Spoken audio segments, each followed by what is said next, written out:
Hello, everyone. I'm here with you one more time. I'm Barrister Mrs. Esther Ilegbe, the MD CEO of 2FI Consulting. As a capacity building resource person that also mentor on relationship and dating, I'd like to give you some tips today. Oftentimes, young men that are really ready for marriage, you find out that they are at crossroads. Why? They are not really apt in detecting a real wife material. So here I am with some good 5 tips that will really help you to really detect a good wife material. Not only for the delectable men that are looking for wife, also for that lady that is also looking for husband. In case you don't have these qualities, it is now left for you to understand this, internalize this, and run with it so that the good husband that you're looking for will come around your way. Number one, qualities. Is she industrious? How industrious is she? No man wants to marry a woman that is not industrious. What do I mean by industrious? That means she's not lazy, she's very proactive, she has a business doing, she's multitasking, she's multifaceted. As a woman, we are wired to really be multi-talented and multitasking and multifaceted at all points in time. These are the basic salient factors that every man wants to look out for, not just a spendthrift. She will be willing to also contribute her home. Her head is always thinking how to also diversify in her business. Even she's a career person, having a business on ground and all that and all that. Then number two, how humble is she? Humility is the order of the day, and humility comes with submission. As the husband of the house, of course, he is the head of the house. So a husband that is really looking for a wife material will also look out for this, how humble she is.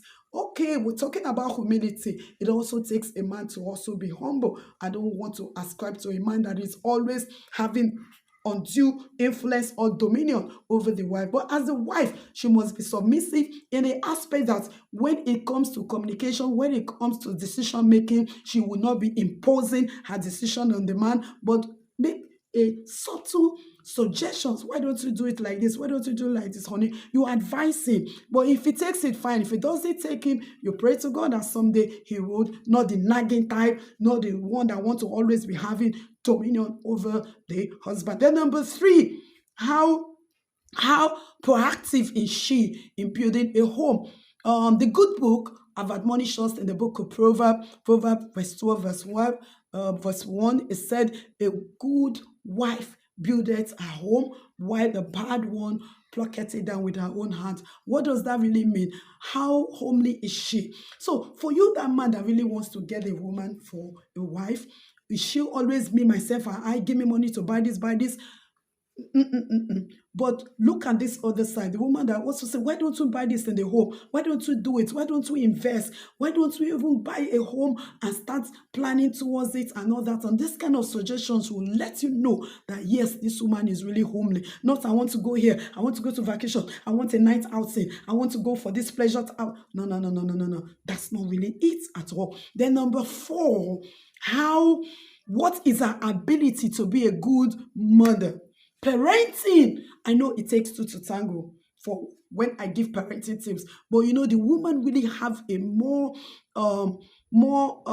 taxing in really bringing these children closer to God. How is she going to run this home? How is she going to build this home with the in-laws around, with mentoring these children? As a mother, you have to be the first teacher, the first pastor, the first educator, the first counselor, and best friend to the children and also to the husband. What I tell husbands too, or would be husband, is that woman must be a marvelous wife. She must be an outstanding friend to you. She must also be an adorable sister, and she must also be a wonderful wife. Look out for these qualities, and I'm sure you will always come to thank me for it. Then the last is her spiritual intelligence. What is her spiritual intelligence? Make no mistake about it. The spiritual still controls the physical. Any woman that is ready to build a home, a godly home, must be apt with her spirituality. Like usually what I advise, She must be the spiritual pillar of the home. We women, we pray a lot, and prayer keeps the family together. Prayer keeps the home gets united. So with these few tips, I'm sure you will be really excited to really get that wife material. Looking forward to hearing from you. So please, I'd like you to like this podcast, share it, subscribe, and also comment. Until I come your way next time, thank you so very much. Bye bye.